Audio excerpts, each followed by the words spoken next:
আসসালামু আলাইকুম প্রিয় ভিউয়ার্স, প্রথমে জানিয়ে দেব আমাদের হাতে থাকা সর্বশেষ আন্তর্জাতিক সংবাদ শিরোনাম। ইসরায়েলি বিমান হামলায় গাজায় 4 শিশুসহ 16 জন নিহত। আবারও খার্কিভে রুশ বোমা হামলায় নিহত 1 জন, আহত 42 জন। এদিকে গাজায় দীর্ঘ যুদ্ধের জন্য প্রস্তুত হামাস।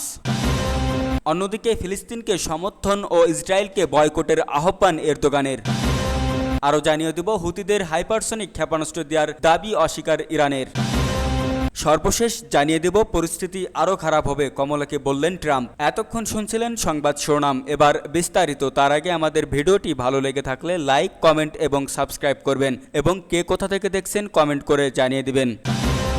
ইসরায়েলি বিমান হামলায় গাজায় 4 শিশুসহ 16 জন নিহত। ফিলিস্তিনের অবরুদ্ধ গাজা উপত্যকায় ঘনবসতিপূর্ণ নুসরাত শরণার্থী শিবিরে ইসরায়েলি বিমান হামলায় 4 শিশুসহ 16 জন নিহত হয়েছেন। নিহতদের মধ্যে 5 জন নারী ছিলেন বলে জানিয়েছে ফিলিস্তিনি কর্তৃপক্ষ। খবর এপি। স্থানীয় সময় আজ সোমবার ভোরে ইসরায়েলি বাহিনীর বিমান হামলায় মধ্য গাজায় ঘনবসতিপূর্ণ নুসরাত শরণার্থী শিবিরে একটি বাড়ি ধ্বংস হয়ে যায়। এতে অন্তত 10 জন নিহত হন, যাদের মধ্যে 4 জন নারী এবং 2 জন শিশু ছিল। মৃতদেহগুলো নেওয়া হয়েছে গাজার আউদা হাসপাতালে। সেখানে হতাহতের সংখ্যা নিশ্চিত করা হয়েছে। হাসপাতাল কর্তৃপক্ষ জানিয়েছে যে হামলায় আরও 13 জন আহত হয়েছেন। হাসপাতালের রেকর্ডে দেখা গেছে নিহতদের মধ্যে একজন মা, তার সন্তান এবং তার 5 জন ভাইবোন ছিল। হামাস নেতৃত্বাধীন সরকারের অধীনে পরিচালিত গাজার প্রথম সারির সিভিল ডিফেন্স কর্মকর্তারা জানিয়েছেন একই দিন গাজা শহরে আরেকটি হামলায় একই বাড়িতে 6 জন নিহত হয়েছেন, যাদের মধ্যে একজন নারী এবং 2 জন শিশু রয়েছে। হামলা প্রসঙ্গে ইসরায়েলি প্রতিরক্ষা বাহিনী আইডিএফ বলেছে তারা কেবলমাত্র সন্ত্রাসীদের লক্ষ্যবস্তু করেছিল। পাশাপাশি হামাস ও অন্যান্য সশস্ত্র গোষ্ঠীগুলোর বিরুদ্ধে আইডিএফ অভিযোগ এনে গেছে যে আবাসিক এলাকায় অভিযান চালিয়ে সাধারণ নাগরিকদের বিপদে ফেলেছে হামাস। গাজার স্বাস্থ্য মন্ত্রণালয় জানিয়েছে গত 7 অক্টোবর থেকে এখন পর্যন্ত ইসরায়েলি বাহিনীর হামলায় 41,000-এরও বেশি ফিলিস্তিনি নিহত হয়েছেন। এই পরিসংখ্যানে যোদ্ধা এবং সাধারণ নাগরিকদের আলাদা করা হয় না, তবে জানানো হয়েছে যে নিহতদের প্রায় অর্ধেকেরও বেশি নারী ও শিশু।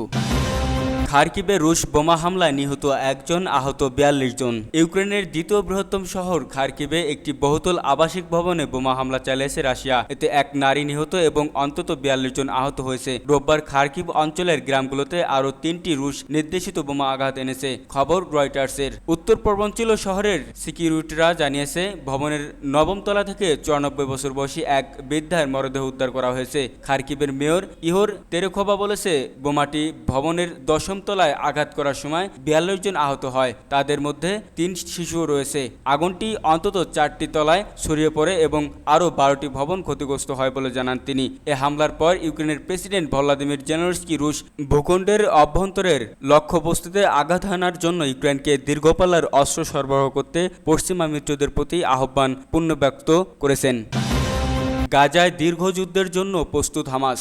হামাস নেতা ইয়াহিয়া সিনিয়র বলেছেন ইসরায়েলের বিরুদ্ধে দীর্ঘস্থায়ী লড়াইয়ের জন্য প্রস্তুত ফিলিস্তিন। ইয়েমেনের ইরান সমর্থিত হুতি বিদ্রোহীদের কাছে পাঠানো সোমবার এক বার্তায় তিনি একথা বলেন। হামাস নেতা বলেন, আমরা নিজেদেরকে একটি দীর্ঘস্থায়ী যুদ্ধের লড়াইয়ের জন্য প্রস্তুত করছি যা শত্রু রাজনৈতিক ইচ্ছাকে ভেঙে ফেলবে। তিনি বলেন ইরাক, লেবানন এবং ইয়েমেনের ইরান সম্পর্কিত গোষ্ঠীগুলি ইসরায়েলকে পরাজিত করবে। এর আগে ইয়েমেনের রাজধানী সানা এবং দেশের লোহিত সাগরের উপকূলের বেশিরভাগ নিয়ন্ত্রণকারী হুতিরা রোববার মধ্য ইসরায়েলে একটি বিরল ক্ষেপণাস্ত্র হামলা চালায়। হামলায় কোনো হতাহতের ঘটনা ঘটেনি, তবে ইসরায়েলি প্রধানমন্ত্রী বেঞ্জামিন নেতানিয়াহু প্রতিশোধ নেওয়ার ঘোষণা দেন। হুতি নেতা আব্দুল মালিক আলকে সম্বোধন করা বার্তায় সিনিয়র বলেছেন সব স্তর এবং প্রতিরক্ষা এবং বাধাকে অতিক্রম করে শত্রু সত্তার গভীরে আপনি ক্ষেপণাস্ত্র হামলা চালিয়েছেন। এই সাফল্যের জন্য আপনাকে অভিনন্দন জানাই।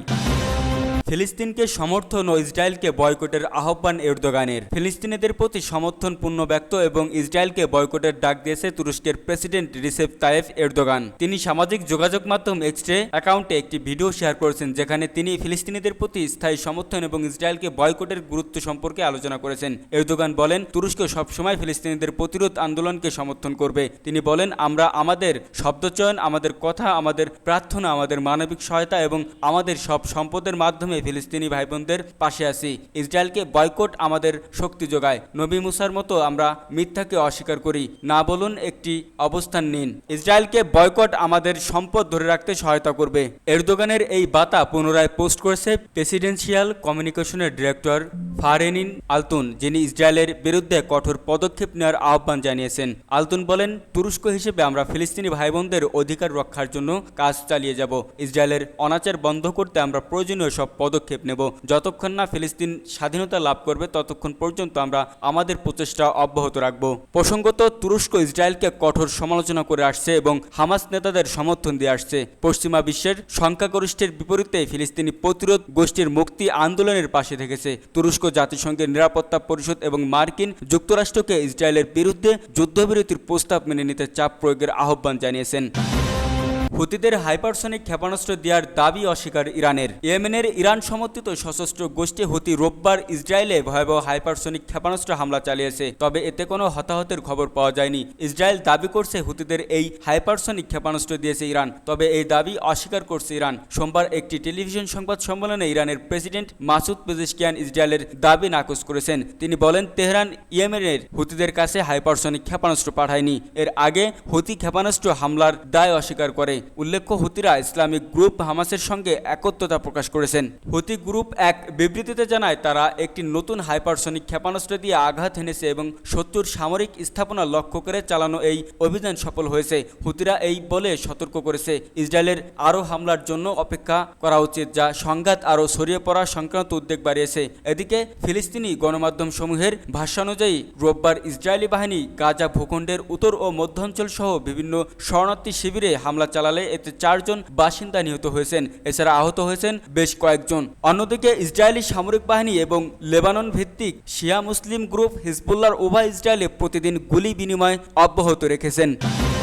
পরিস্থিতি আরও খারাপ হবে, কমলাকে বললেন ট্রাম্প। রিপাবলিকান প্রার্থী সাবেক প্রেসিডেন্ট ডোনাল্ড ট্রাম্প তার ডেমোক্রেটিক প্রতিদ্বন্দ্বী কমলা হ্যারিসকে তীব্র আক্রমণ করেছেন। দ্বিতীয়বারের মতো হত্যা চেষ্টা থেকে বেঁচে যাওয়ার পর ট্রাম্প বলেছে, গুলির ঝড় পরিস্থিতি আরও খারাপ হবে। সোমবার সকালে যখন ট্রাম্প ফ্লোরিডার গল্ফ কোর্সে ছিলেন, সেখানে গুলির ঘটনা ঘটে। সেখানে সিক্রেট সার্ভিস এজেন্টরা একজন সন্দেহভাজনকে আটক করেন। নাম তার রায়ান রথ। পরে তাকে গ্রেপ্তার করা হয়, যার কাছে একটি AK-47 রাইফেল পাওয়া যায়। রথকে অবৈধ অস্ত্র রাখার জন্য অভিযুক্ত করা হয়েছে, তবে কর্মকর্তারা স্পষ্ট করেছে যে তার রাইফেল থেকে কোনো গুলি চালানো হয়নি। ট্রাম্প জানান, এভাবে বারবার তার উপরে আক্রমণের চেষ্টা করা হলেও তাকে দমিয়ে রাখা যাবে না। ট্রাম্প হ্যারিসকে কমরেড অভিহিত কজরে অভিযোগ করেছেন যে কমলা কমিউনিস্ট বামপন্থী ভাষ্য প্রচার করছেন। তার মতে মার্কিন যুক্তরাষ্ট্রের রাজনৈতিক পরিস্থিতিকে আরও উত্তপ্ত করছেন কমলা। ট্রাম্প বলেন, অজানা স্থান থেকে লাখ লাখ মানুষকে আমাদের দেশে অনুপ্রবেশ করতে দেয়া একটি অপরাধ। আমাদের সীমান্ত বন্ধ করতে হবে এবং